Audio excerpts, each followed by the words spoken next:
going to do 100 pictures, right? Yeah. Like the 100 pictures, the Spanish Civil War in 100 pictures. But instead we decided to cut down to the 68 years from the end of the Spanish Civil War until today.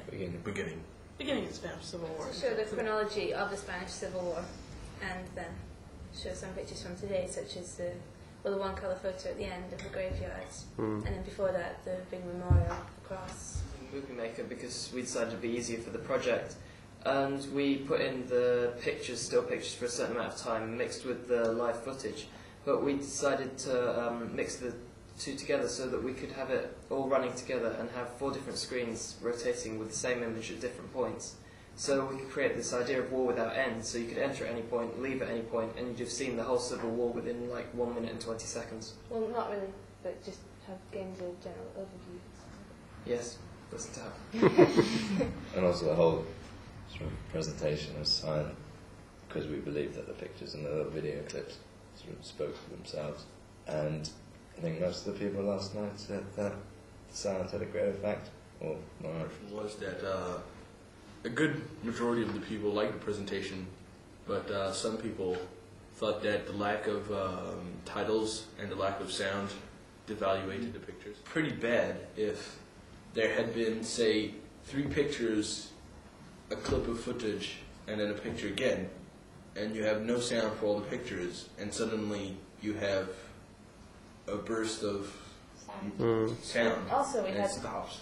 4 different screens. If we had 2 screens, maybe all of them playing footage, and if they all had sound, it wouldn't really work. And if we had subtitles, it would be distracting to read the 4 at once in a short. I think too many people were expecting a documentary, whereas what we wanted to create was more a presentation to look at the Spanish Civil War and its impact.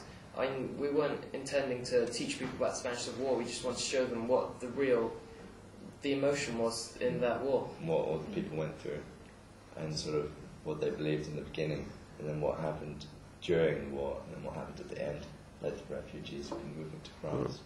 How it brought in so many people internationally within the war and involved not just Spain but Europe as well. And America. There's one picture that's particularly powerful. Well, yeah, there were a lot of scenes, pictures that we took of street battles and barricades in city streets with women and children behind them, or families barricaded up inside their houses. Those are because that's where real fighting was. That's where the families were fighting for what they believed in, as opposed to one nationality fighting another. It was a society fighting a different part of the same society.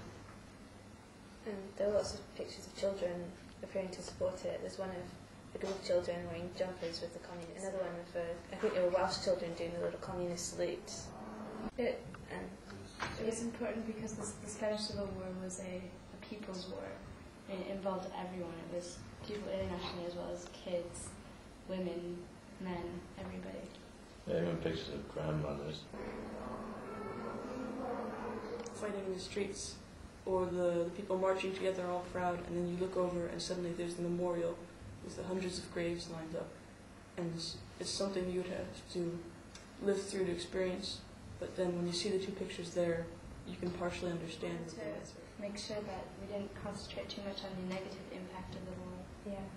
Because it would make it look as though it was just this horrible thing for the people. It was to stand up for what they believed in. It was hope. It was, yeah. We kept it simple and clear cut. And we hope that would have a dramatic impact, but I suppose that it didn't work for certain people, and it worked extremely well for others. It seemed to work for a majority of people, whereas there was only a few who didn't necessarily agree with what we had done.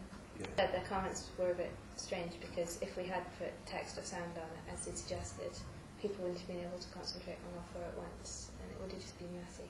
What really made me happy was meeting one guy who was a child during the Spanish Civil War living here in Toulouse. And he said that he knew a lot of the refugees that came over from Spain, and that he knew about all the problems, and that he felt that our presentation was quite a good representation of what really did happen.